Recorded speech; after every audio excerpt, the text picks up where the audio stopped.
अब हम आप लोगों को वो एडी और बीसी वाला कॉन्सेप्ट क्या है थोड़ा सा 2 मिनट में समझाते हैं, फिर इस चीज को आगे बढ़ेंगे। समझ के देखिए, ये एक कोई लाइन है हम लोगों का सिंपल सा, ठीक है।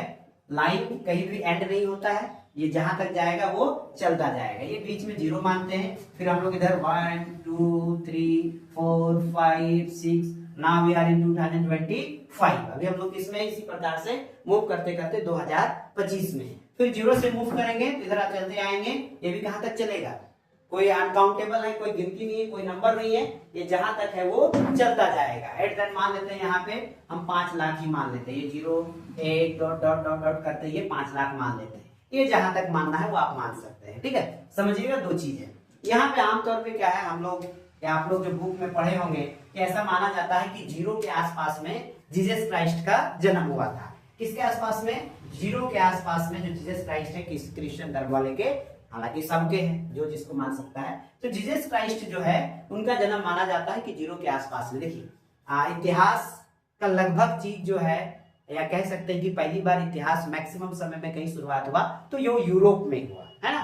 तो यूरोप पूरा का पूरा क्या है, क्रिश्चियन बेस्ड कंट्रीज है, तो पूरा का पूरा क्रिश्चियन बेस्ड कंट्रीज है, तो उसका इम्पैक्ट आपको देखने को मिलेगा ही मिलेगा। ग्रीक में आप लोग जो भी इतिहास या ज्योग्राफी पढ़ते हैं कि ये शब्द ग्रीक से लिया गया है, सुने हैं ना कोई भी, जैसे ये शब्द लैटिन भी सुनते होंगे, ग्रीक भी सुनते होंगे, ये सब जगह है, तो उस लोगों का इम्पैक्ट बहुत अधिक है, जिस वजह से आप लोगों को ये सब सारा चीज दिखाई पड़ेगा। तो ऐसा माना जाता है कि 0 के आसपास में जीसस क्राइस्ट का जन्म हुआ। जो इतिहासकार थे उन लोगों को ये नहीं समझ में आ रहा था कि हम लोग बांटे कैसे, टाइम लाइन को, समय रेखा को बांटे कैसे। तो उस चीज को बांटने के लिए सिंपल बांट दिया गया कि जीसस क्राइस्ट के जन्म के पहले का जो भी इतिहास है उसमें हम लोग क्या लगा देते हैं, बीसी लगा देते हैं, और जीसस क्राइस्ट के बाद का, ईसा मसीह के जन्म के बाद का जो भी इतिहास है उस पे हम लोग क्या लगा देते हैं, एडी। बीसी मतलब बिफोर क्राइस्ट है ना, एडी मतलब एनो डोमिनी है ना, इसको कहते हैं ईसा पूर्व और इसको कहते हैं यीशु, ठीक है। बात समझ में आया। लेकिन समस्या क्या होने लगा, जब भारत के इतिहासकार जुटने लगे, अन्य भी दूसरे को इतिहासकार इसमें ऐड होने लगे, तो ये क्वेश्चन उठने लगा कि अगर इस चीज के आधार पे देखें तो ये क्या है, धर्म की ओर डिनोट करता है।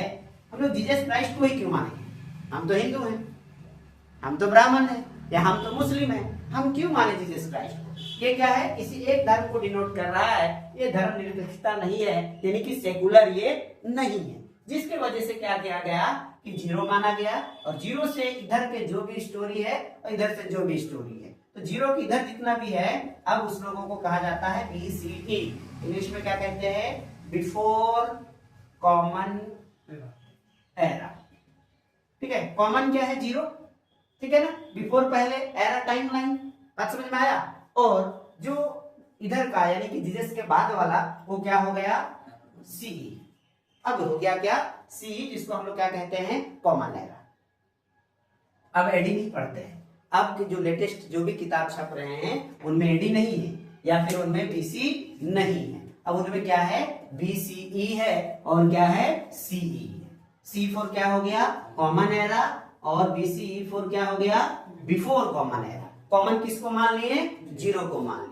0 से पहले जो भी इतिहास हम लोग पढ़ेंगे वो बिफोर कॉमन एरा, 0 के बाद का जो भी इतिहास पढ़ेंगे वो कॉमन एरा। तो हम लोग अभी किस में चल रहे हैं, कॉमन एरा में, लेकिन आप लोगों को पाषाण युग किस में पढ़ना है, बिफोर कॉमन एरा। बात समझ में आया। जब हम लोग अभी बोलेंगे कि पाषाण युग 5 लाख से लेकर 50,000 तक चला, के मतलब 1000, ओके, 5, तो यहाँ का बात कर रहे हैं कि 5 लाख से यहाँ पे कहीं पे 50,000 होगा, इसका हम लोग बात कर रहे हैं। बात क्लियर है, चलिए आगे बढ़ते हैं।